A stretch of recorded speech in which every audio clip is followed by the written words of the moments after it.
Assalamualaikum warahmatullahi wabarakatuh. Baik, kita lanjutkan untuk materi bab 14 atau topik 14 dengan materi routing dinamik yang pertama. Jadi sebelum masuk ke praktikum, akan saya jelaskan sedikit terkait dengan penjelasan routing dinamik.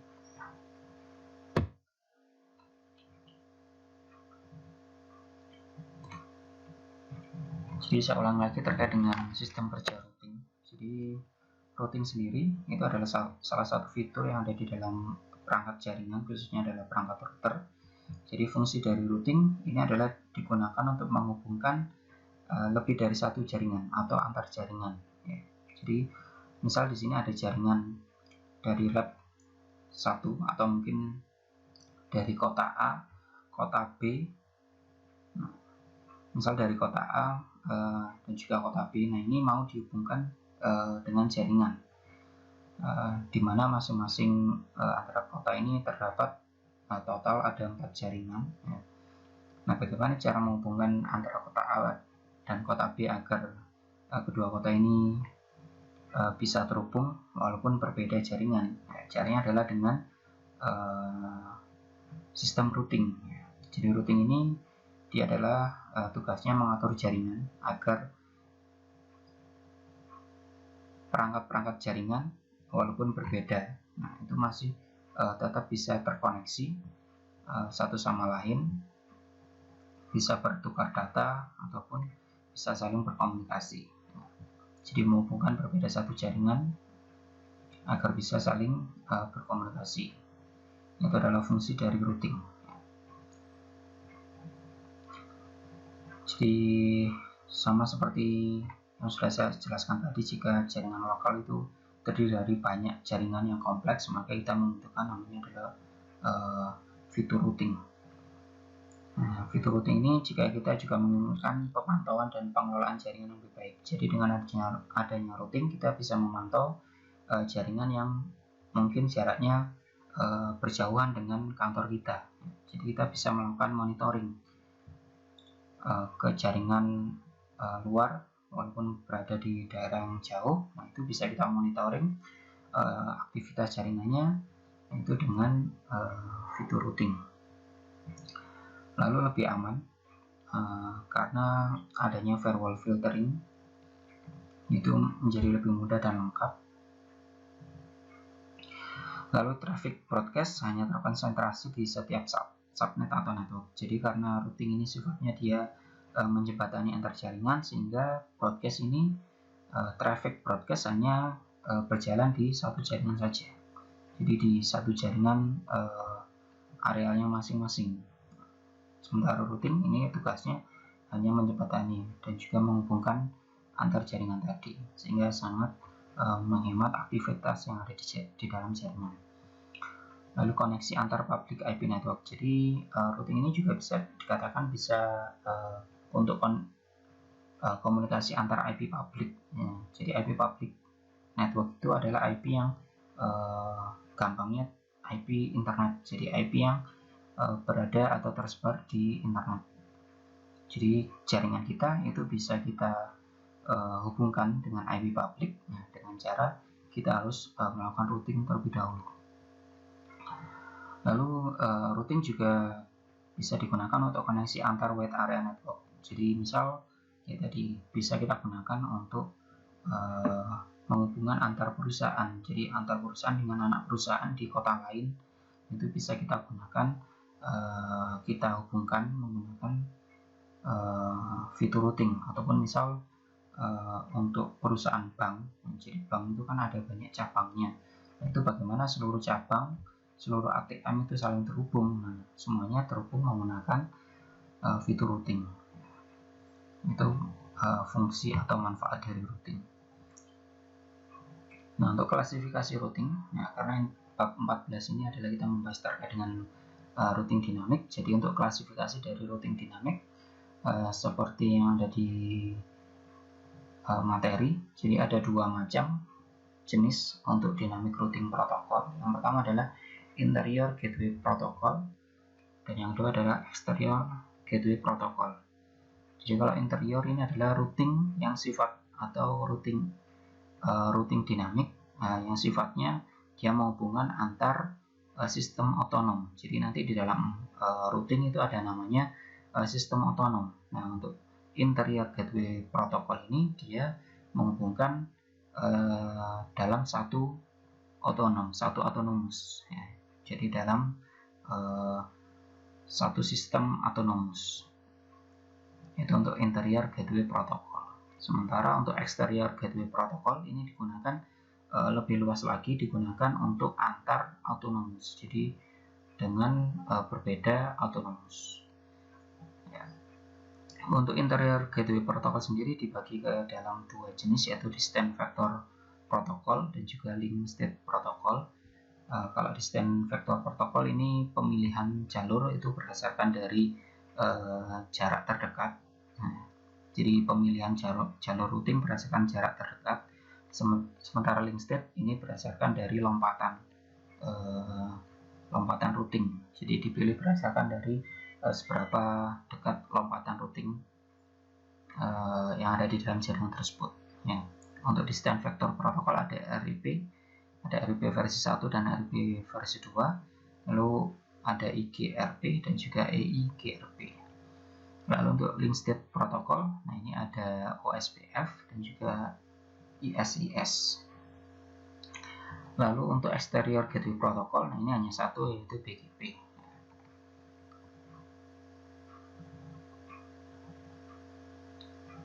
Oke.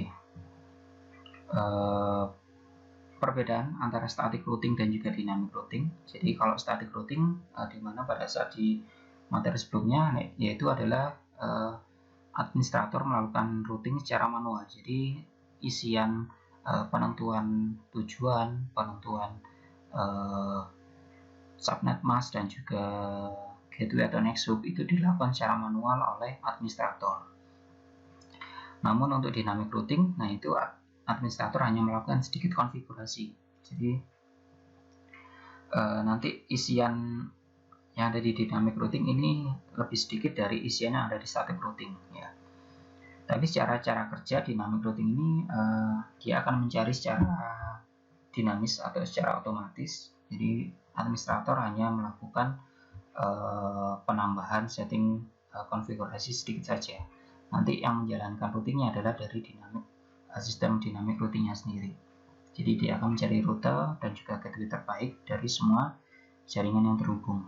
Ya, jadi kalau statik itu melakukan routing secara manual, jadi kita mengisikan alamat network tujuan dan lain sebagainya. Kalau dinamik kita hanya memasukkan sedikit konfigurasi, sementara kerja yang lainnya akan dilakukan oleh dynamic routing tersebut. Jadi dia akan memilih jalur yang terbaik, terdekat untuk dilakukan routing.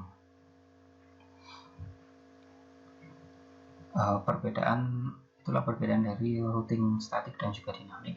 Oke. Selanjutnya kita bisa masuk ke praktikum.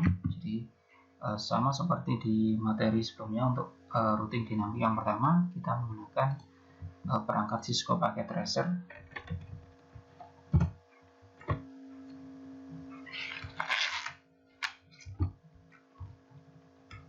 Jadi kita menggunakan Cisco Packet Tracer untuk simulasi routing dinamik. Oke. Yang pertama kita tambahkan dulu perangkat atau device yang kita butuhkan, yaitu kita tambahkan dua router. Kita tambahkan dua router generic router PT, dua router di dalam area kerja. Lalu tambahkan dua switch, jenisnya adalah switch PT. Tambahkan dua switch. Nah, di sini. Selanjutnya tambahkan klien komputer. Klien komputer sebanyak total berjumlah 4. Ada 4 klien komputer.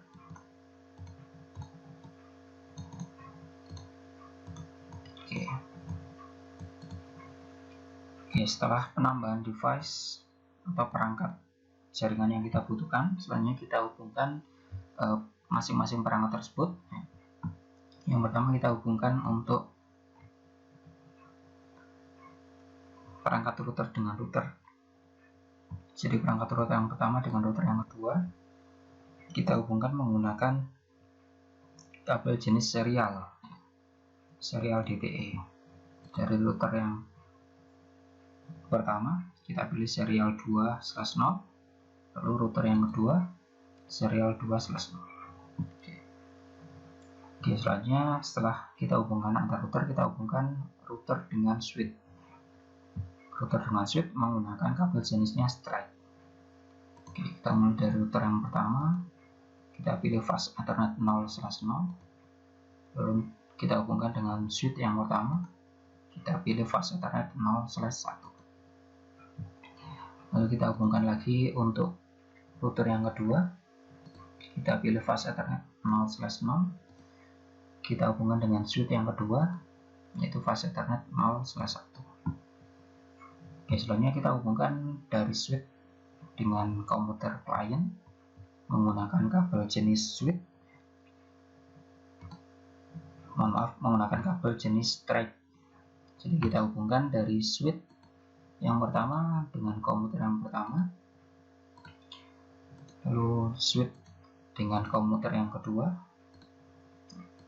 Selanjutnya kita hubungkan switch yang kedua dengan komputer ketiga dan keempat dengan tipe jenis kabel yang sama, yaitu adalah straight. Kita hubungkan dari switch yang kedua dengan komputer 3 dan switch 2 dengan komputer keempat. Oke, sudah kita hubungkan dengan kabel. Selanjutnya kita tambahkan alamat IP ke masing-masing komputer. Kita mulai dari komputer yang pertama, masuk ke desktop, lalu IP configuration. Nah, kita isikan komputer yang pertama adalah 192.168.1.2. Lalu subnet mask kita menggunakan subnet mask default standar kelas C.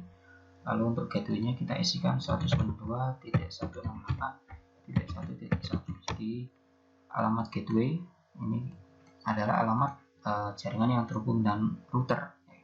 Kita alokasikan nanti adalah alamatnya 192.168.1.1. Lalu bisa di close. Kita lanjut untuk setting di komputer yang kedua. Isikan alamat IP, masuk ke menu desktop, lalu IP configuration. IP-nya adalah 192.168.1.3 dengan subnet mask default kelas C 255.255.255.0 dan gateway-nya kita isikan 192.168.1.1. Sama seperti di komputer 1 tadi untuk gateway-nya. Lalu bisa kita close. Lalu kita isikan di alamat IP di komputer yang ketiga. Masuk ke menu desktop, lalu IP configuration. Untuk IP di komputer 3 adalah 192.168.100.2 dengan subnet mask default kelas C 255.255.255.0 dan default gateway-nya 192.168.100.1. Jadi sama seperti di komputer sebelumnya. Jadi alamat gateway ini adalah alamat jaringan yang terhubung ke router. Jadi dari alamat jaringan dari klien yang terhubung ke router. Jadi, kalau sudah selesai pengisian bisa di close. Lanjut kita isikan untuk komputer yang keempat. Kita isikan, masuk ke menu desktop, lalu IP configuration dengan alamat 192.168.100.3. Jadi harus berbeda dengan komputer 3 alamat IP address ya, karena harus bersifat unik. Lalu subnet masknya kita isikan subnet mask default kelas C. Lalu untuk gateway-nya kita isikan 192.168.100.1. Lalu bisa di close. Oke, selanjutnya setelah pengisian alamat IP di semua komputer klien, kita lanjut pengisian alamat IP di router. Kita mulai dari router yang pertama, bisa diklik. Oke, kita akan masuk ke menu config, lalu kita setting untuk kabel yang terhubung dengan komputer terlebih dahulu. Jadi kabel yang terhubung dengan komputer tadi masuk ke fast Ethernet 0/0. Nah, di sini bisa diklik centang, on, port statusnya on. Lalu kita isikan alamatnya tadi yang dijadikan sebagai gateway pada komputer 1 dan 2, yaitu 192.168.1.1 dengan subnet mask default kelas C, yaitu 255.255.255.0. Oke, lalu selanjutnya kita isikan IP dari router yang pertama yang terhubung dengan router yang kedua, yaitu tadi masuk di serial 2/0. Nah, jangan lupa untuk port statusnya dicentang on. Lalu untuk IP addressnya isikan 176.16.1.1 dengan subnet mask adalah 255.255.255.252. Jadi kita menggunakan prefix /30 sehingga alamat subnet masknya seperti itu. Oke, lalu bisa kita close. Kalau sudah, kita lanjut melakukan setting IP di router yang kedua. Bisa diklik router yang kedua, lalu masuk menu config. Kita akan setting yang pertama adalah perangkat atau alamat yang terhubung dengan komputer klien, yaitu adalah di fast Ethernet 0/0. Jangan lupa port statusnya kita centang. Lalu IP addressnya kita isikan 192.168.100.1. Jadi alamat ini adalah alamat gateway yang digunakan di komputer 3 dan 4. Lalu subnet masknya kita isikan subnet mask untuk default dari kelas C, 255.255.255.0. Nah, selanjutnya kita setting untuk IP address dari router 2 yang terhubung ke router 1. Tadi terhubung melalui kabel serial 2/0. Jangan lupa port statusnya kita centang on. Lalu untuk IP addressnya isikan 172.16.1.2 dengan subnet mask yaitu 255.255.255.252. Nah, kita menggunakan prefix sama seperti di router 1 tadi, adalah prefix /30. Kalau sudah, bisa di close. Lalu tips triknya, jika lupa untuk konfigurasi kabelnya itu tadi di fast Ethernet berapa, nah itu bisa diarahkan mouse kalian ke warna yang ada di router yang terhubung ya. Jadi misal dari router 2 yang terhubung ke komputer 3 dan 4, nah itu masuk ke kabel fast Ethernet atau FA 0/0 ya. Jadi kalau misal nanti ada lebih dari satu router, jadi untuk mengidentifikasi tadi masuk ke kabel atau port yang mana, itu bisa diarahkan mouse-nya ke bulatan kecil warna yang ada di dekat dari router tersebut. Atau contoh misal dari tadi port yang terhubung antar router, nah itu port berapa yang ada di router kedua, nah itu bisa kita arahkan mouse-nya ke titik terdekat yang ada di router yang kedua yang terhubung ke router 1. Nah ini di sini akan tampil yaitu terhubung ke serial 2/0. Oke, selanjutnya setelah kita mengisikan alamat IP baik dari komputer klien ataupun router, selanjutnya kita lengkapi isian IP tadi di area kerja untuk memudahkan nanti pada saat melakukan routing. Jadi kita isikan IP-nya secara lengkap di masing-masing komputer dan juga di router. IP subnet mask untuk komputer yang pertama dan juga gateway. Itu untuk komputer pertama dari 192.168.1.1.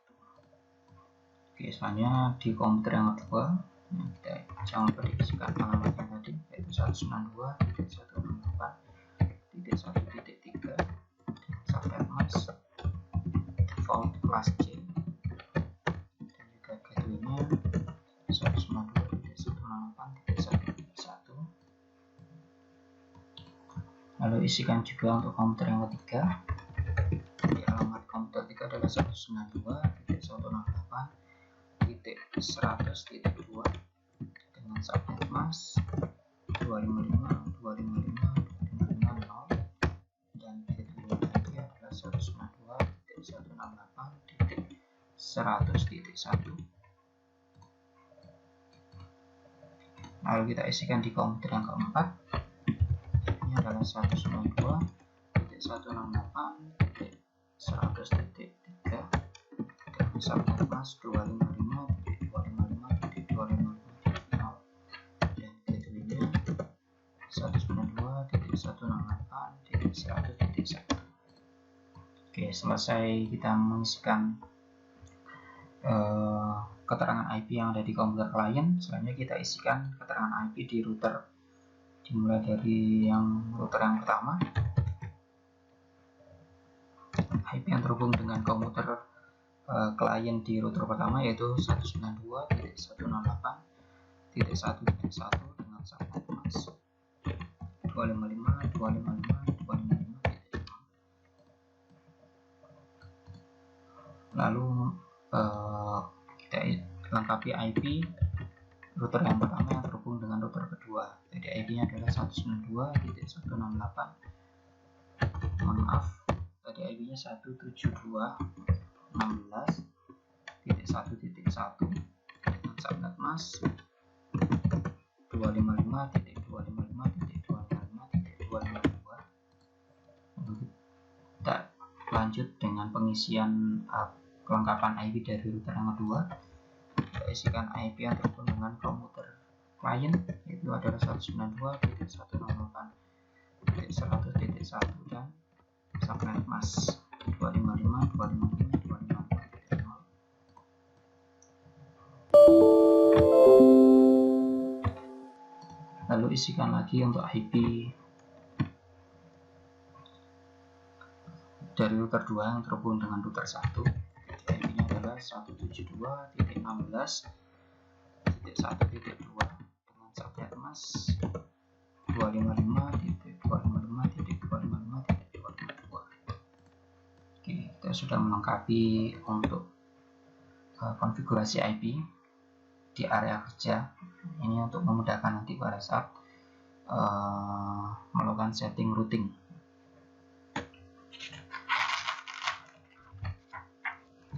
Oke, selanjutnya jika sudah selesai untuk pengisian IP dan juga kelengkapan IP di area kerja, selanjutnya kita lakukan setting routing menggunakan routing dinamik.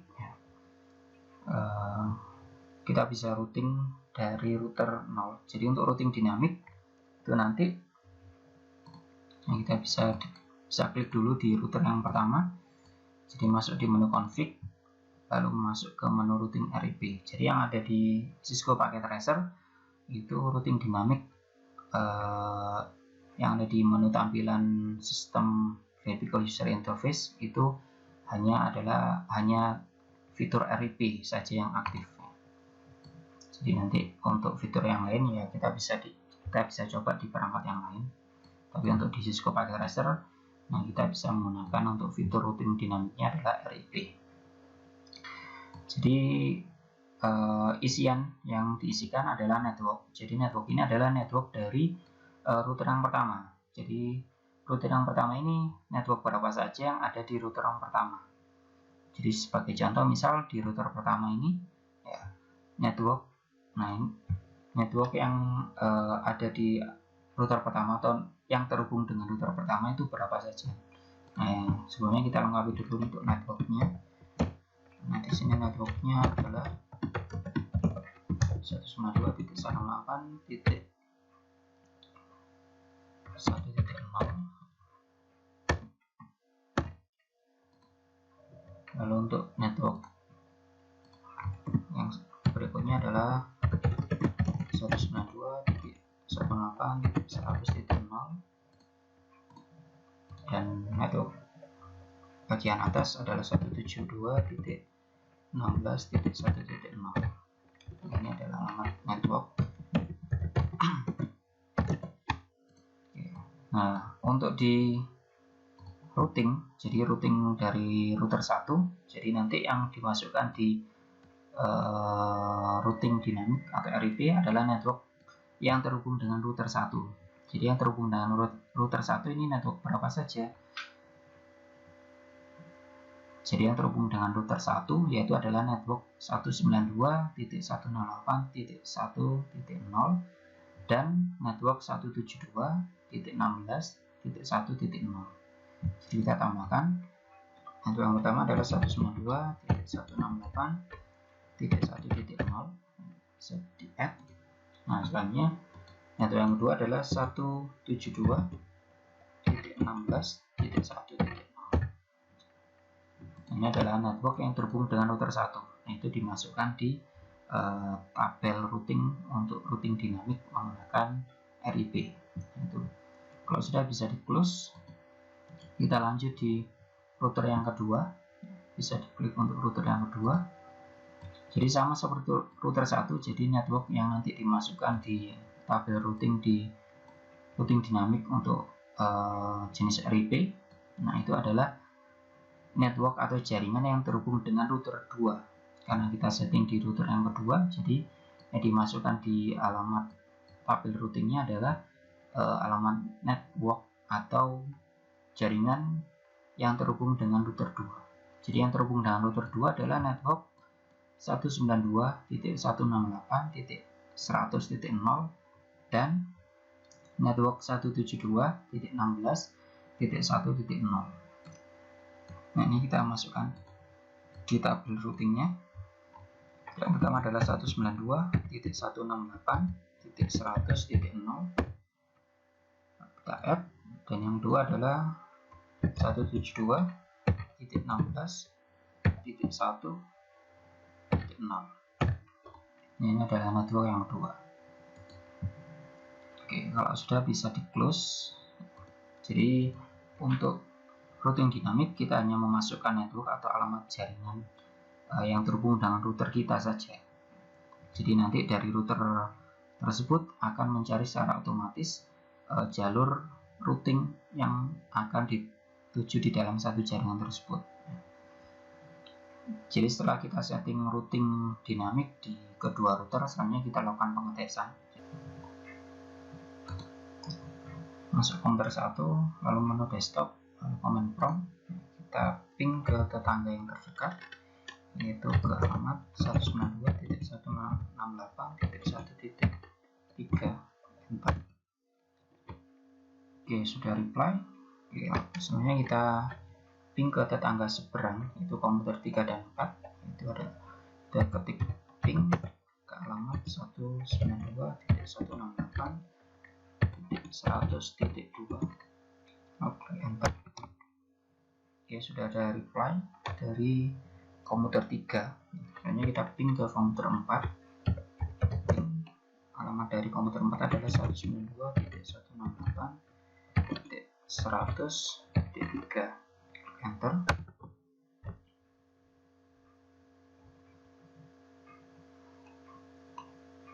Oke, yang pertama, kenapa timeout? Karena dia akan mencari jalur dulu. Jadi karena ini ke tetangga baru, jadi dia akan mencari jalur terlebih dahulu. Setelah ditemukan jalur routingnya, maka untuk balasan yang kedua dan seterusnya sudah reply, artinya sudah terhubung. Jadi artinya untuk komputer 1 sudah terhubung dengan komputer 2, 3, dan 4. Artinya kita coba ping dari komputer yang ada di jaringan sebelahnya, yaitu kita bisa ping dari komputer yang keempat. Bisa diklik komputer yang keempat. Kita coba lakukan pengetesan dengan perintah ping ke komputer tetangga sebelahnya, yaitu 192.168.100.2. Klik enter. Oke, sudah ada reply, sudah ada jawaban. Selanjutnya kita ping ke komputer yang ada di seberang, itu komputer kedua dan ke-1. Kita ketik perintah ping, lalu alamat untuk komputer kedua adalah 192.168.1.3. di enter.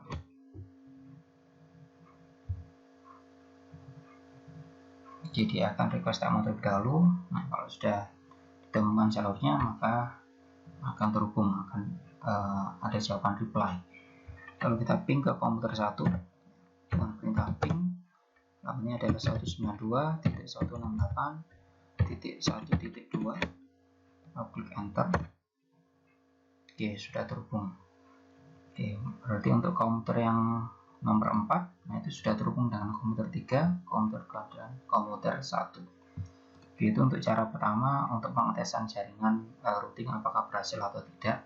Sebenarnya kita bisa coba dengan pengetesan yang kedua, yaitu dengan simulasi pengiriman paket data dengan menggunakan menu Simple PDU yang ada di bagian sebelah kanan dari area kerja Cisco Packet Tracer. Nah, itu bisa diklik. Kita bisa berkirim simulasi pengiriman paket data dari komputer 1 misal dengan tetangga terdekat dulu ke komputer 2. Ya, jika statusnya successful artinya komputer 1 dan 2 bisa bertukar data, bisa mengirimkan data. Jadi data yang dikirim dari komputer 1 sudah diterima atau berhasil diterima oleh komputer 2. Oke, bisa di delete. Nah, kita bisa simulasikan kiriman data dari komputer 1 ke komputer seberang yang ada di komputer 3. Nah, bisa dipilih untuk tujuannya. Oke, statusnya sudah successful, ya, artinya sudah terhubung antara komputer 1 dan komputer ketiga. Oke. Sebenarnya kita bisa tes untuk komputer pengiriman paket data dari komputer 1 ke komputer 4. Nah, kita coba kirimkan data. Apakah successful juga? Oke. Statusnya successful artinya komputer 1 bisa berkirim paket data dengan komputer 4. Jadi pengetesan yang pertama dan juga kedua sudah berhasil, dapat diartikan jaringan yang sudah kita buat itu bisa menjalankan routing dinamik. Baik, untuk pertemuan hari ini bisa saya akhiri. Saya sampaikan terima kasih. Wassalamualaikum warahmatullahi wabarakatuh.